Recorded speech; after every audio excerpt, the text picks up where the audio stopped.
Bueno, vamos a dar inicio a la clase de micobacterias. Es uno de los microorganismos que compromete con mayor frecuencia el aparato respiratorio inferior. Esta clase va a dar, se van a desarrollar las características microbiológicas estructurales de las micobacterias, las más frecuentes en el ser humano, y cómo impacta en sus distintos órganos donde causan infección. Como objetivos tenemos que identificar cuáles son sus características generales cuando nos dirigimos al género Mycobacterium. Tenemos que reconocer la composición y las propiedades de su pared celular, cuáles son sus factores de virulencia y también identificar microscópicamente todos los daños tisulares que provoca este género. Si recordamos la clasificación anatómica de las distintas infecciones respiratorias, se van a dividir en altas y bajas, siendo el límite de ambas la tráquea. Entonces podemos hablar de infecciones respiratorias altas cuando nos referimos a la rinitis, faringitis y sinusitis, y cuando estamos hablando, cuando compromete lo que es bronquios, pulmones, pleura, vamos a referirnos a las infecciones respiratorias bajas. Recuerden que son clínicamente más severas y es allí donde participa con mayor frecuencia la especie Mycobacterium. Este tipo de microorganismo generalmente invade los alveolos o el intersticio, y inclusive si la infección respiratoria se cronifica puede empeorar y llevar hasta inclusive la muerte.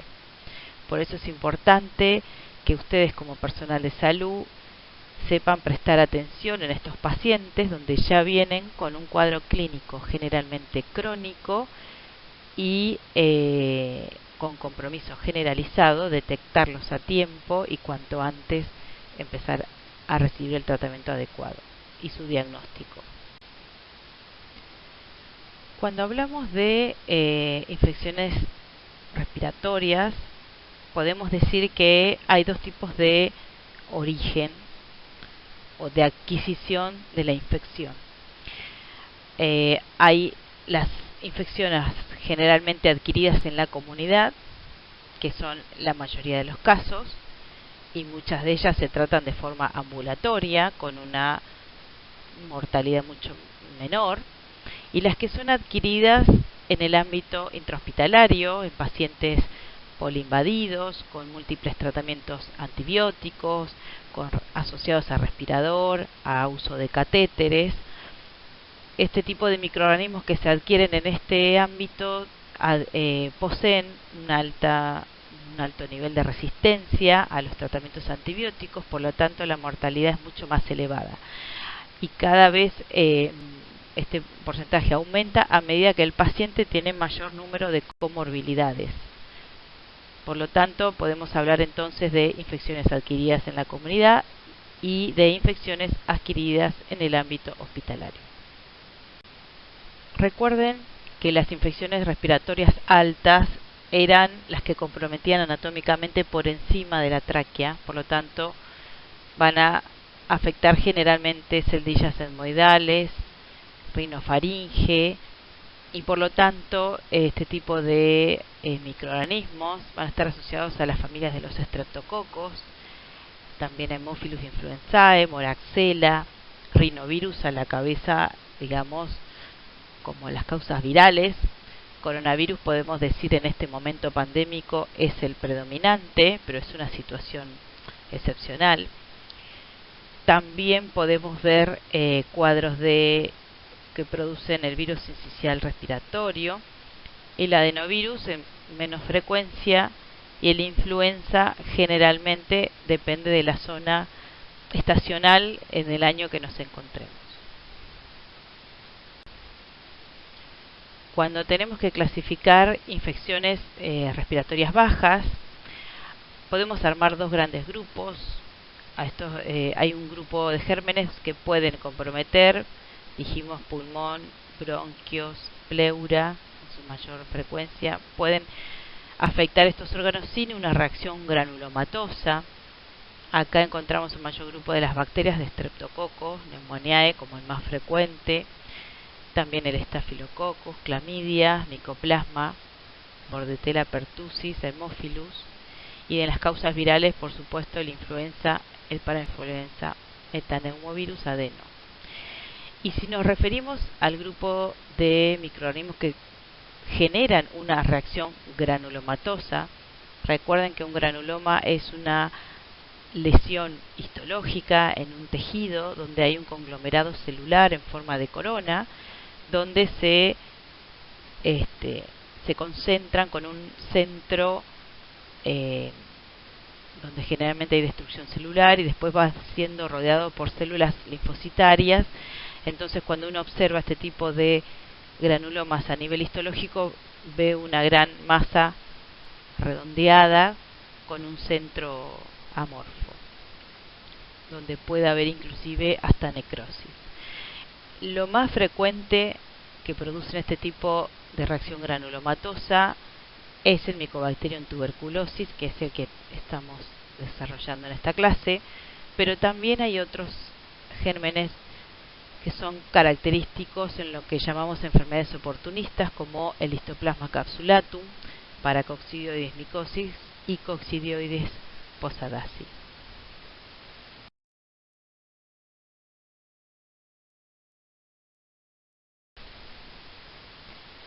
Bueno, ahora vamos a desarrollar la familia de las especies de Mycobacterium tuberculosis.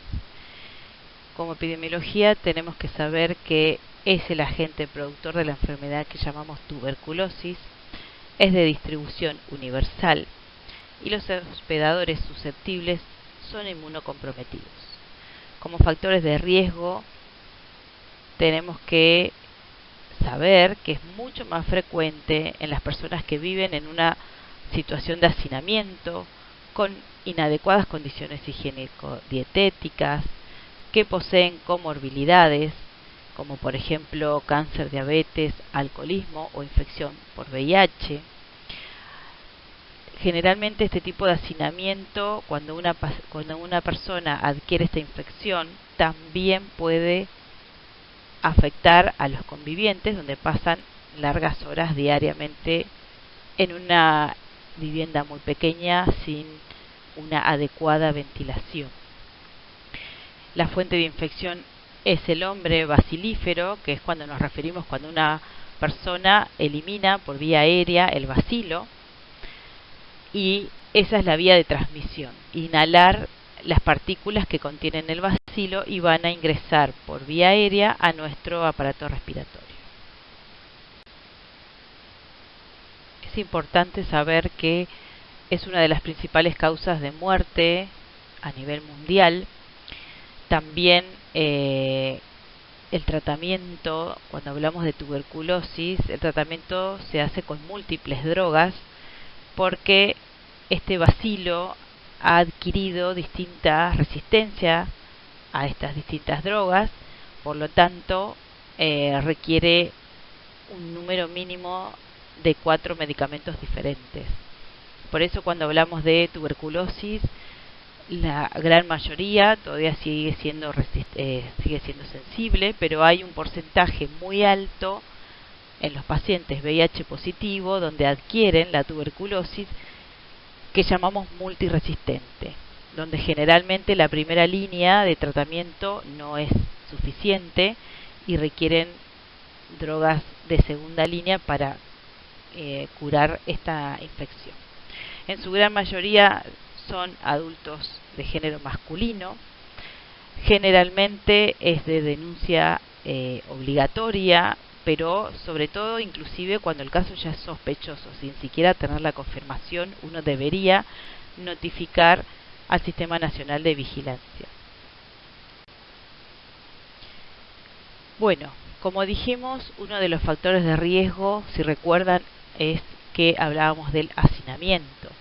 Si ustedes observan este cuadro donde se describen las distintas provincias de nuestro país con una tasa de notificación general nacional del 26,55 cada 100.000 habitantes.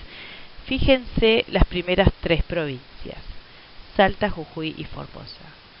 Son las que notifican un mayor número de pacientes, y si recuerdan las condiciones en las que estamos hablando, es donde existe una mayor cantidad de peores condiciones de vivienda y de hacinamiento, por lo cual son las provincias más pobres las que tienen el mayor número de pacientes. A medida que vamos bajando en lo que llamamos las provincias del sur, o lo que sería Buenos Aires, que está más o menos en el medio, las condiciones van mejorando y entonces la notificación es menor. Pero Salta, Jujuy, Formosa y en cuarto lugar Chaco son las provincias más pobres de nuestro país. Capital Federal, sepan que tiene un número elevado porque es el distrito con mayor población por metro cuadrado del país, entonces el número también va a ser elevado. Pero es importante recordar las condiciones en las cuales se adquiere, que son el hacinamiento, las malas condiciones higiénico-dietéticas y las comorbilidades. Cuando tenemos que describir la fisiopatogenia, hablamos de una primoinfección, se llama el primer contacto del hombre con el bacilo. Esta primoinfección puede desarrollar dos situaciones.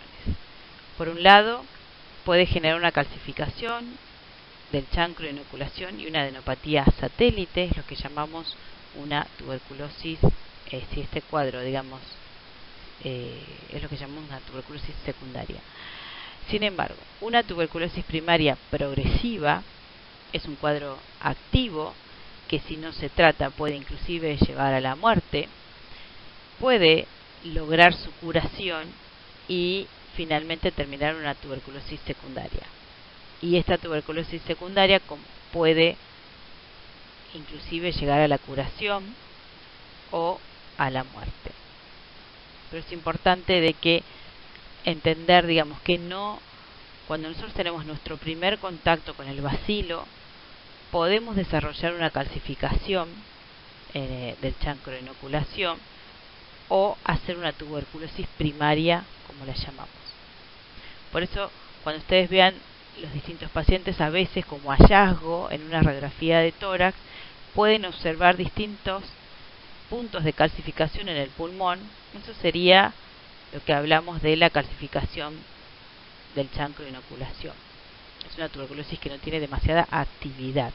Sin embargo, la primoinfección que me lleva a tener una tuberculosis primaria seguramente va a hacer todo lo que estuvimos charlando del granuloma, me puede llevar a dar un compromiso del tejido respiratorio, generarme una cavidad, una caverna que llamamos, con una alta carga de bacilos, donde va a seguir contagiando a sus convivientes, y si esta infección progresa, compromete a otros órganos vitales y puede llevar a la muerte.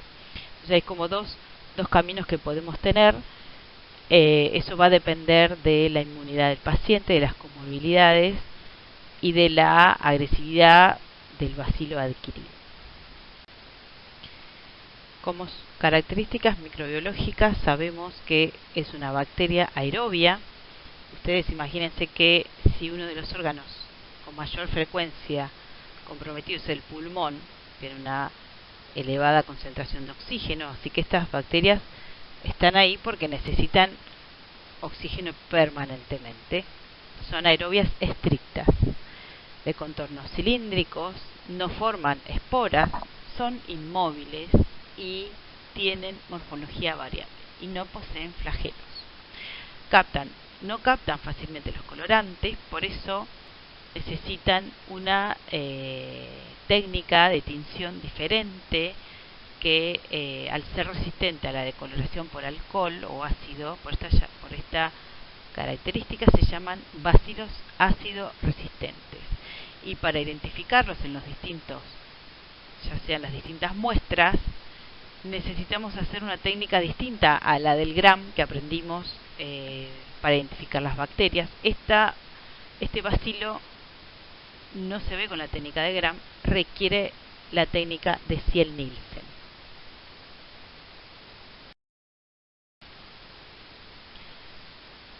Como características estructurales, tiene una pared celular muy gruesa con un elevado contenido lipídico que supera alrededor del 60% de su peso seco. La pared consta de 4 capas. Si partimos del interior hacia el exterior, por supuesto vamos a empezar con la membrana citoplasmática. Después va a tener una capa muy extensa de peptidoglicanos que están unidos a polisacáridos, los cuales van a estar esterificados con ácido micólico, que a su vez también van a poseer lípidos libres, glicolípidos y peptidoglucolípidos. Toda esta estructura le da una apariencia cerosa. Esto le confiere esta hidrofobicidad por la elevada cantidad de lípidos, una gran resistencia a los detergentes y, por supuesto, como dijimos, una gran resistencia a los antibióticos. Y a su vez no son visibles con la técnica de Gram, requieren una tinción de ácido alcohol, que es la que llamamos de Ziehl-Neelsen. También pueden ser observadas a través de la técnica de Kinshou. Y lo que tenemos que saber es que toda esta cadena de péptidos son, digamos, sus antígenos responsables en la estimulación de la respuesta inmune celular de mi huésped.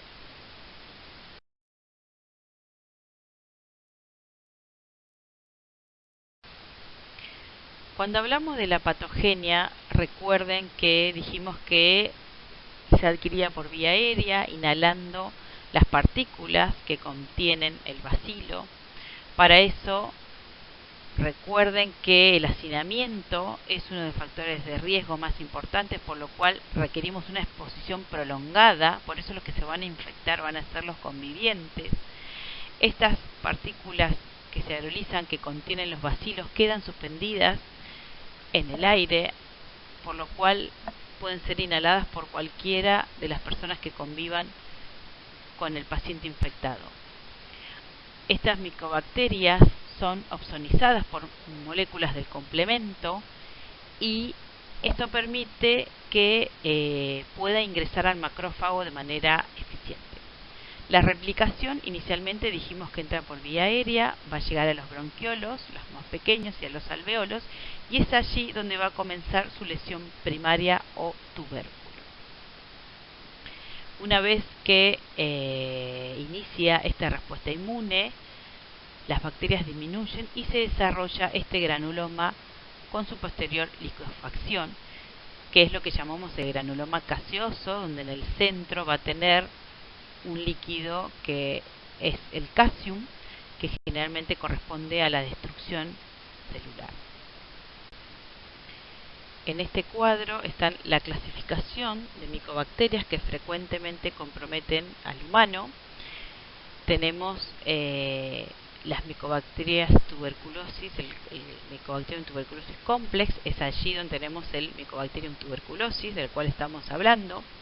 También podemos ver otras especies como el Mycobacterium bovis y el Mycobacterium africanum. Después tenemos otra especie que es el Mycobacterium leprae, donde me va a dar origen a la enfermedad que llamamos lepra. Y después tenemos otra clasificación de micobacterias de crecimiento lento, cuando requieren más de 7 días, como el Mycobacterium kansasi, el marinum, el Gordonae scrofulaceum y el Mycobacterium avium complex. Acá tenemos, son generalmente productores del avium complex, lo vamos a encontrar como productor de infecciones oportunistas en pacientes inmunocomprometidos. Y después tenemos micobacterias de crecimiento rápido, y ahí tenemos como micobacterias más atípicas que generalmente comprometen otros órganos, como el Mycobacterium abscessus o Chelonae o el fortuitum. Generalmente el abscessus puede comprometer con mayor frecuencia la piel, y el Chelonae inclusive puede generar cuadros diseminados, pero va a depender el impacto de mi huésped, según la cantidad de comorbilidades que tenga mi huésped. El Mycobacterium en el complejo avium generalmente lo vemos en pacientes HIV en estadio SIDA, que son muy propensos a tener esta infección, sobre todo si no poseen profilaxis para evitarla. Y la que nosotros en la mayoría de la clase vamos a estar hablando es del Mycobacterium tuberculosis, que es el que estamos describiendo con mayor detalle.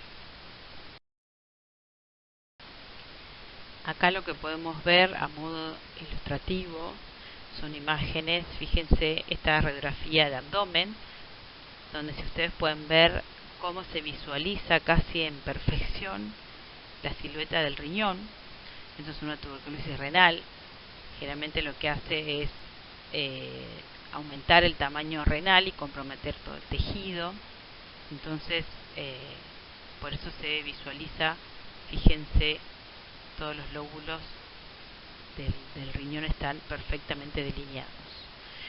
Después tenemos una tuberculosis colicoactiva. Fíjense la piel cómo genera este tipo de abscesos, que esto ya lleva un tiempo largo, entonces genera esta secuela de atrofia y retracción combinado con cicatrización reemplazadas por queloides con un gran tejido conectivo, por lo cual pierde la turgencia de la piel y aparecen estas cavidades o asimetrías.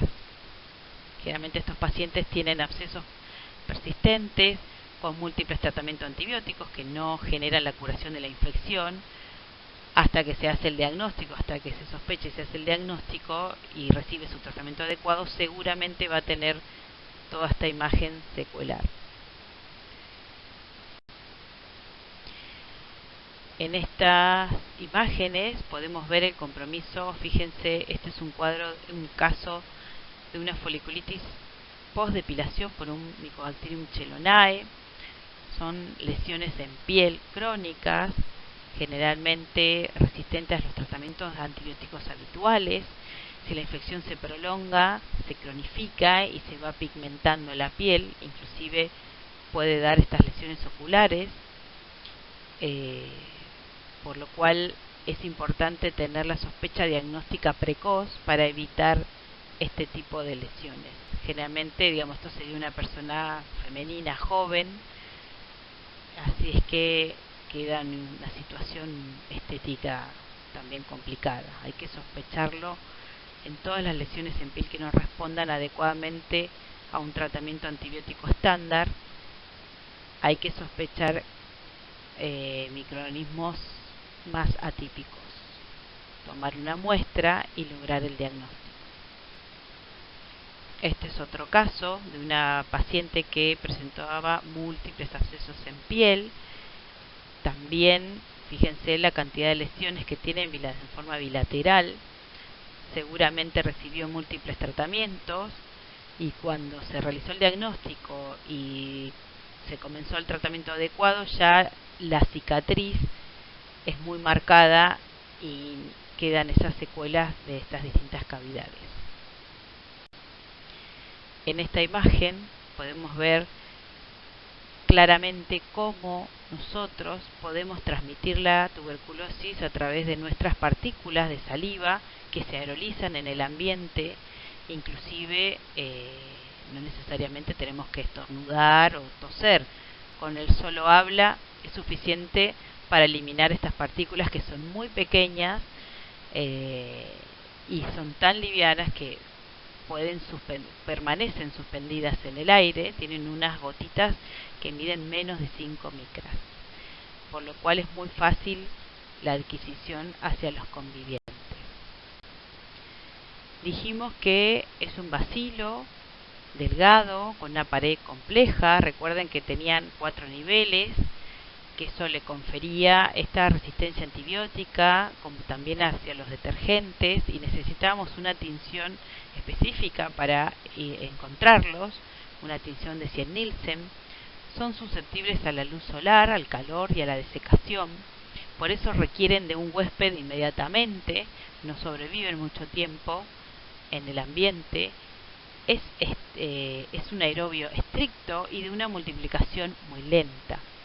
Por eso es importante ventilar los ambientes donde ingrese la luz solar y de esa manera podría disminuir la posibilidad de contagio. Cuando nos referimos de que es una multiplicación muy lenta, cuando nosotros lo tenemos que estudiar y cultivar, si lo comparamos con una bacteria, como por ejemplo el Staphylococcus aureus, la multiplicación del Staphylococcus es en pocos días, en poco tiempo, ya se observan las colonias en los medios de cultivo sólidos. Cuando se siembra las distintas muestras donde uno sospecha, por ejemplo, un esputo, un paciente que tenga tuberculosis, este crecimiento de la micobacteria es bastante lenta, no crece en pocos días, requieren varias semanas de ir observándolos, por eso es bastante lento el diagnóstico, confirmatorio a través de los cultivos. Así es que es importante una sospecha clínica precoz para iniciar el tratamiento aún sin tener la confirmación del cultivo. Cuando hablamos de compromiso, ¿dónde se localiza en mayor frecuencia? Dijimos el pulmón. Aerobio estricto, necesita oxígeno, es el primer órgano afectado en más del 80%. Ahí pueden aparecer también inclusive un compromiso ganglionar a nivel mediastinal y a veces pleural, en un menor porcentaje. Y después está lo que llamamos tuberculosis extrapulmonar, que es alrededor del 20%, donde puede afectar otros órganos distintos al aparato respiratorio. Y ahí podemos ver en mucho menor frecuencia la tuberculosis urogenital, osteoarticular, meningia, ¿sí? Son cuadros un poco más complejos y hay que sospecharlos para llegar al diagnóstico. Pueden simular infecciones, por ejemplo, la meningia claramente ingresa con la clínica de meningitis y no va a resolver con el tratamiento de meningitis bacteriana clásica. Estos pacientes tienen una clínica mucho más severa. El líquido cefalorraquídeo es diferente, tiene diferentes características físico-químicas, con el cual uno inicialmente, si la sospecha, podría diagnosticarlas rápidamente. Y recuerden que todas estas muestras que uno, ya sea por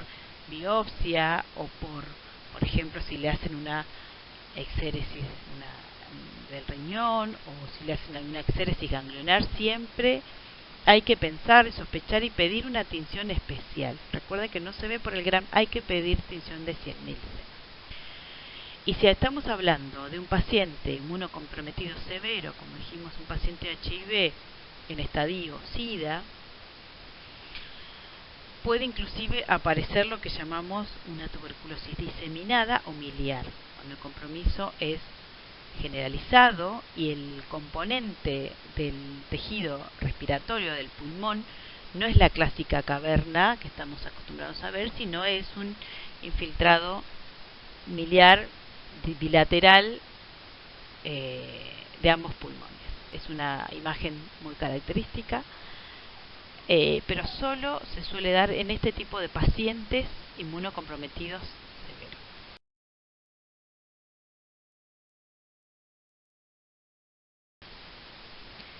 Acá lo que podemos observar a nivel esquemático, fíjense cómo tenemos un foco primario, ¿sí? Que es el tuberculoma, que es el foco primario de Gusocom, y en el pulmón derecho está descrito lo que va a provocar con el tiempo, me va a generar este granuloma, que es la corona de linfocitos con células de Langhans, que son células gigantes, y células epiteloides más periféricamente. Este es el compromiso del tejido pulmonar que más frecuentemente provoca. Fíjense cómo se puede ver el compromiso de los múltiples granulomas en todo este pulmón esquemático, y a mano derecha tienen la imagen del granuloma anatomopatológica, donde tiene un centro que llamamos el casium, rodeado por una gran corona de linfocitos, que es lo de color violeta, y después va donde vamos a encontrar, si lo miramos con mayor aumento, las células de Langhans y las células epiteloides a nivel periférico. Y en la parte inferior vemos lo que llamamos la tinción de Zell-Nielsen, donde se observan los bacilos de Gram, los bacilos de Koch, teñidos de color fucsia con un fondo turquesa.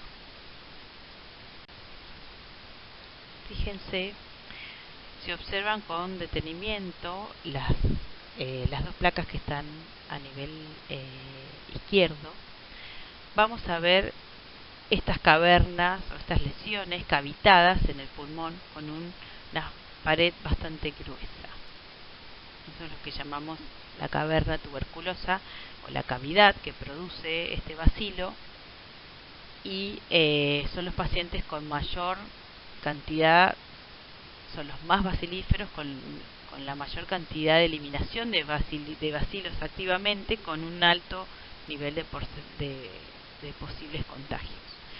Y en la placa del lado derecho vemos un niño donde ingresa por una guardia con un cuadro posiblemente de neumonía, y fíjense que el vértice del pulmón derecho está velado, es una imagen de condensación.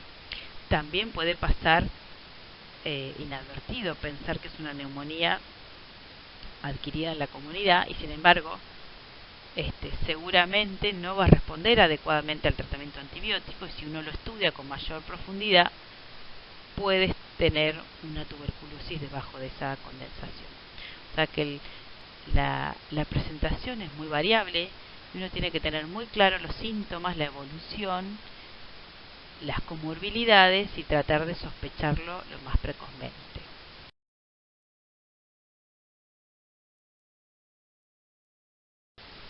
En este cuadro lo que vemos es un poco la historia natural de la enfermedad.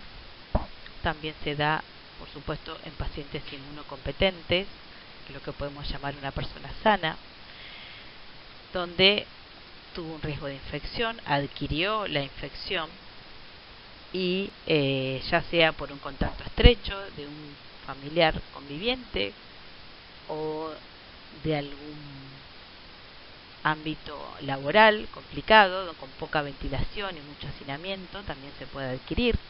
Esta persona se infecta, por lo tanto dijimos que tiene dos caminos, donde uno de ellos puede ser generar una tuberculosis más activa, donde va a empezar seguramente a contagiar también, como la cadena continúa, puede contagiar a sus convivientes.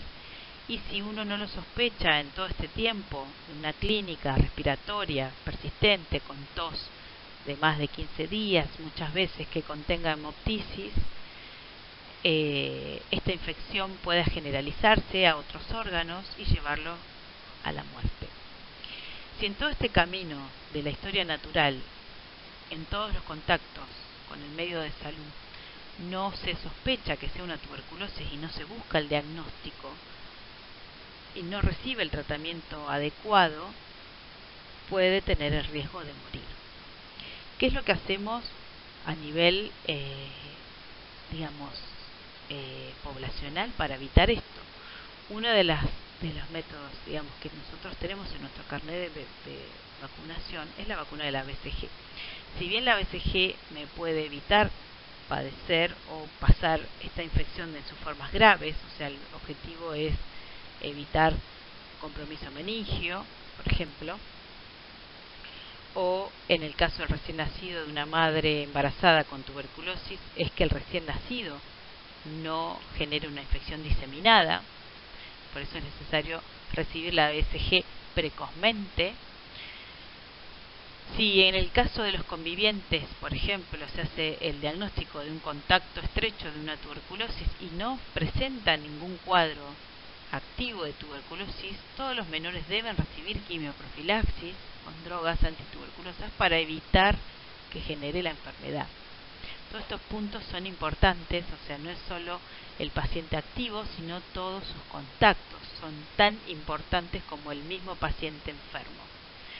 Por eso es un trabajo muy grande la atención de los pacientes con tuberculosis y mucho mayor el de los contactos, con lo cual uno no debe de desatenderlos. Clínica, digamos, cuando hablamos del compromiso pulmonar, que recuerden que es el 80% o más de lo que más compromete, conceptos claros: tos y hemoptisis por más de 14 días, uno debe sospechar tuberculosis en nuestro país. A eso, tos y catarro con hemoptisis, le sumamos pérdida de peso, astenia, anorexia y sudores nocturnos extremos, como que le tiran un baldazo de agua y se tiene que cambiar la ropa a la noche, tanto la ropa de cama como la ropa de noche, tenemos un 80% de que el paciente tenga una tuberculosis. Pero el concepto es tos y hemoptisis por más de 2 semanas. En todo paciente que presente esos síntomas debemos expedir una placa de tórax, un esputo de forma obligatoria, un esputo para VAR donde sea teñido a través de la técnica de Cianlet. Y ni hablar, digamos, de los otros síntomas que hablamos.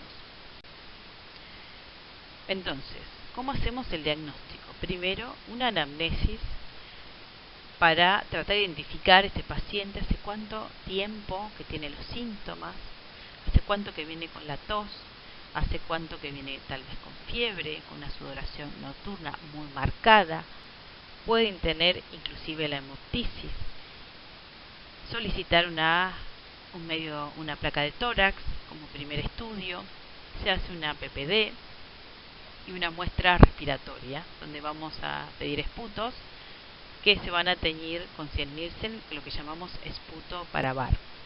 Esos 4 pilares son lo más importante, pero el fundamental para llegar al diagnóstico es la anamnesis de mi paciente: qué comorbilidades posee, cómo vive, cuántos son, cómo es su vivienda, a qué se dedica y hace cuánto que inició los síntomas. Como dije, el otro gran capítulo del paciente en sí es control de los convivientes, porque si bien él es el sintomático que está consultando y que está recibiendo la atención, y que una vez diagnosticado seguramente va a cortar su cadena de infección, debemos prestar atención a los convivientes si hay otros pacientes sintomáticos que puedan seguir contagiando. Evitar el hacinamiento a veces es muy difícil, porque no vamos a modificar una vivienda de la noche a la mañana, pero sí hacer recomendaciones como por ejemplo ventilación de los ambientes, y también tratar de mejorar la alimentación y ver qué clase de, si mi paciente es un inmunocomprometido, por ejemplo es un diabético sin tratamiento, tratar de empezar su atención y corregir o mejorar el impacto de la diabetes, como por dar un ejemplo. Como les dije, una de las medidas de prevención que tenemos en nuestro país es la vacuna BCG, que se da generalmente en los primeros días de vida.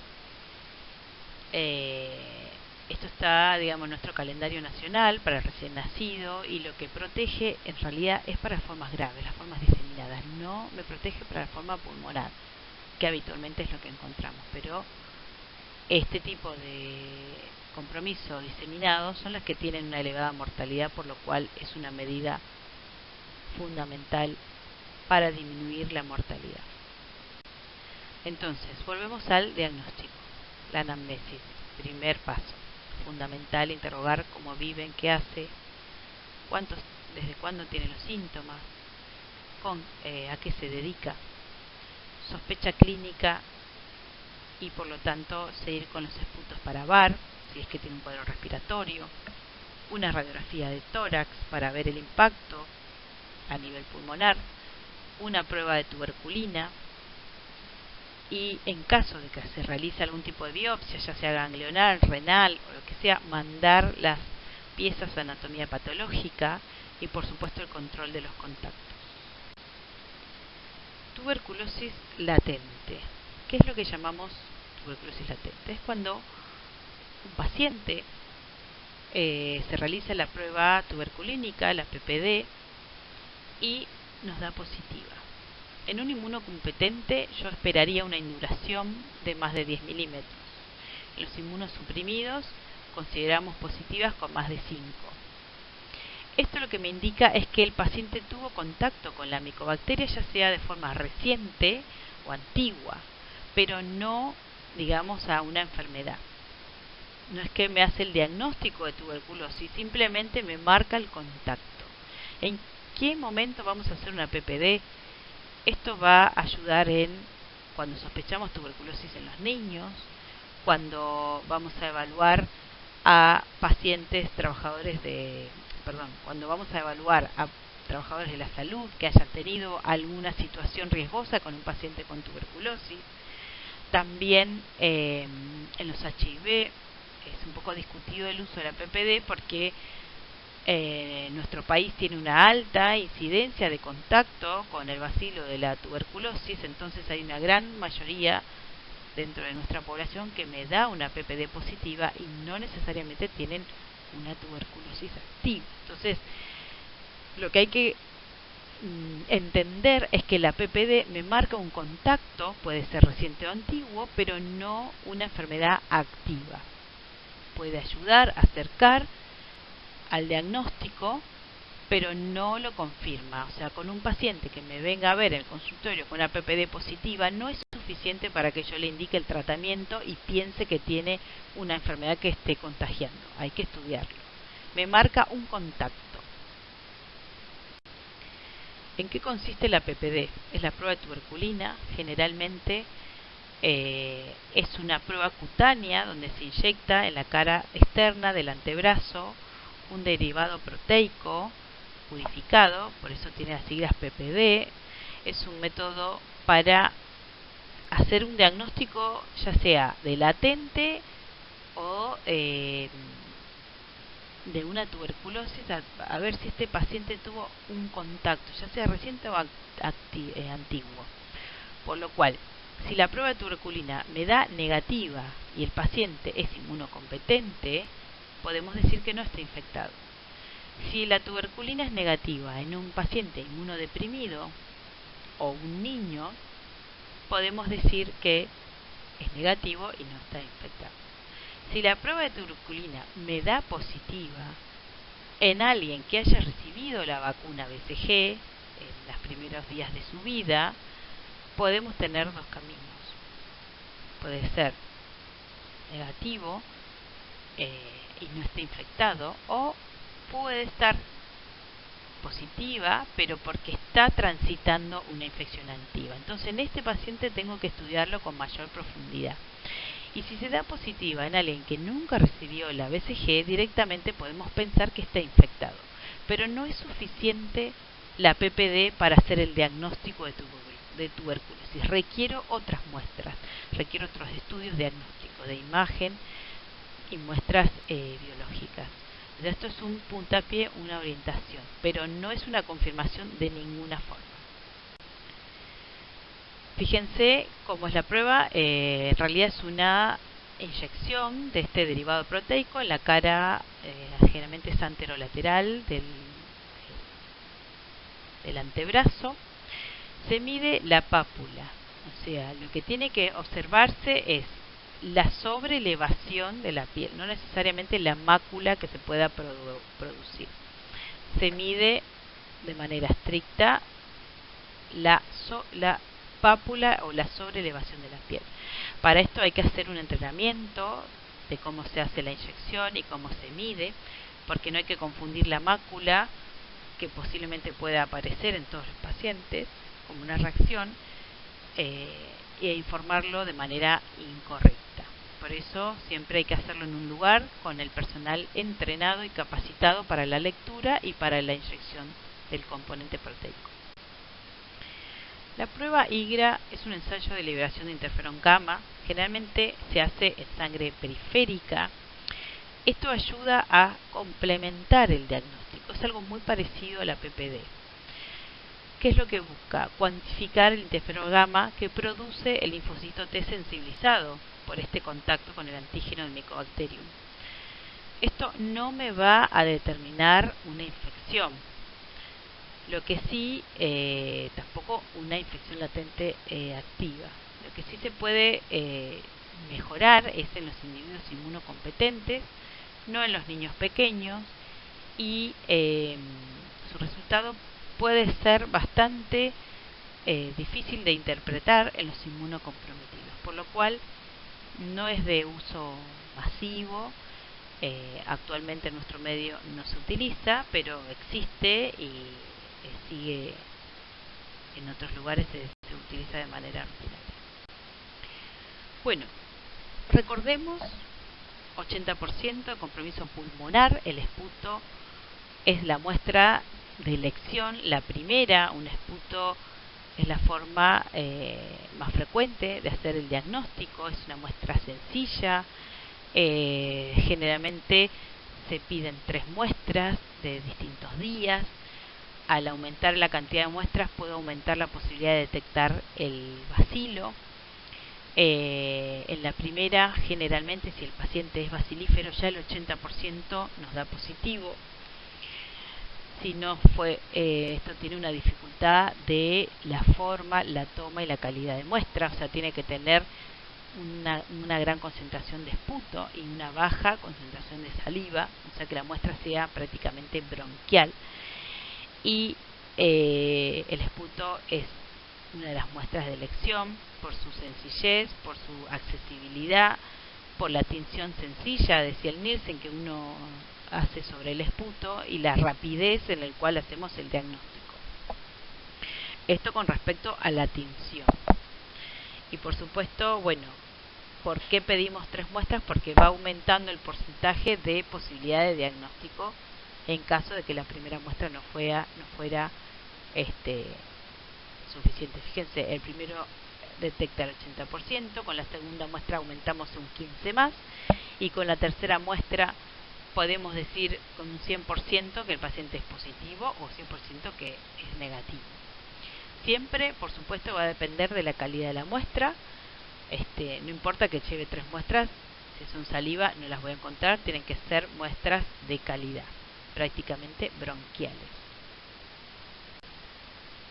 Cuando hablamos de lo que dijimos, baciloscopía, es la técnica de tinción de Ciel-Nielsen, rápida, sencilla, con un bajo costo.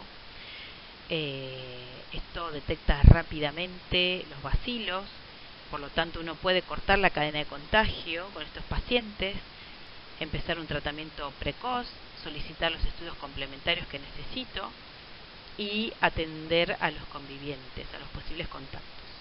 Con respecto a cuando decimos que una prueba baciloscópica es positiva, cuando se observan los bacilos teñidos fucsia con el fondo turquesa, se cuantifica la cantidad de bacilos por campo y eso va a darle un valor de cruces, de 1 cruz, 2 cruces y 3 cruces, de acuerdo a la cantidad que se observa.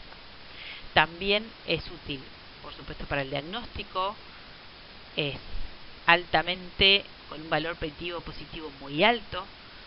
También me sirve para control de tratamiento en este paciente que tuvo una carga bacilífera muy alta, por ejemplo 3 cruces al inicio de su enfermedad. Podemos hacer una nueva muestra mensual o a los 2 meses antes de terminar la primera etapa del tratamiento y ver cómo negativizan. A veces en los pacientes internados, después de 2 semanas de tratamiento, se le repite la baciloscopía y generalmente ya es negativa, entonces uno puede liberar el aislamiento en el cual están internados para evitar que contagien a otros pacientes. Por lo tanto, es muy útil no solamente para el diagnóstico, sino también para el control del tratamiento. Recuerden que hablamos de una tuberculosis pulmonar, entonces si el paciente tal vez está en un estado crítico, muchas veces no es posible tener un esputo de expectoración espontánea, entonces en ese tipo de pacientes, si las muestras no son exitosas, uno podría hacer un lavado broncoalveolar, ya sea en pacientes que estén con un cuadro clínico muy severo o en pacientes donde no fue exitosa, digamos, la muestra de esputo. También, como los recién nacidos o los niños muy pequeños no tienen la posibilidad de expectorar de manera espontánea el esputo. En ellos generalmente se hace un lavado gástrico para detectar todos los bacilos que ingieren, porque recuerden que los niños degluten las secreciones respiratorias, entonces uno podría encontrar estos bacilos en los lavados gástricos y si estamos sospechando tuberculosis extrapulmonar, uno debe empezar a buscar el bacilo en otras muestras, como por ejemplo orina, se encontró se ingresa con un cuadro meningio, hacer la tinción en un líquido cefalorraquídeo. Si por ejemplo tiene un cuadro de derrame pleural sin una causa muy clara y un pulmón limpio, uno podría tomar una muestra de líquido pleural y buscar también los bacilos, líquido pericárdico, líquido articular. También uno puede hacer cultivos si estamos hablando de un paciente, por ejemplo, HIV en estadio SIDA y sospecho que tenga una infección generalizada por el complejo avium, puedo tomar muestras de cultivo en sangre. También si encuentro abscesos en algún órgano, secreciones purulentas, tomar muestras de donde esté localizado, o biopsias, si por ejemplo encuentro un engrosamiento intestinal y no queda muy claro la causa y se puede llegar a hacer una biopsia, también siempre las muestras deben ser enviadas con sospecha de tuberculosis para que el patólogo haga la tinción de Ziel-Nielsen. Entonces, digamos, ¿cómo haríamos el diagnóstico? ¿Sí? Dijimos el esputo, dijimos la PPD, dijimos medios de imagen, placa, ecografía, localización que yo sospeche. Pero también hay otras formas moleculares de diagnóstico de sospecha de infección, que si bien no están accesibles a todas las instituciones, uno puede enviar las muestras y ser procesadas. El cultivo es el diagnóstico microbiológico por el cual, una vez que logramos aislar el bacilo, se puede hacer el antibiograma, que es tan importante para clasificar este bacilo si es sensible o resistente, fundamental para el tratamiento. Como dijimos, las muestras de sangre son muestras de hemocultivos que se llaman hemocultivos por lisis y centrifugación. Se hace una siembra para buscar otro tipo de especies de Mycobacterium, como les dije, del avium en los pacientes HIV.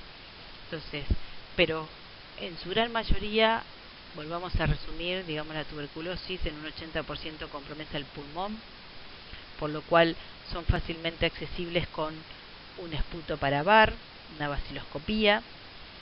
Esto puede acompañarse de una PPD, con una placa de tórax, y con esos 3 estudios ya tenemos el 80% de la presentación clínica con el cual podemos encontrar a nuestro paciente. El resto del 20% son localizaciones extrapulmonares mucho más severas, mucho más difíciles de diagnosticar, pueden ser órganos más profundos, si uno tiene que tener una alta sospecha, hacer biopsia, seguramente una cirugía, una exéresis ganglionar.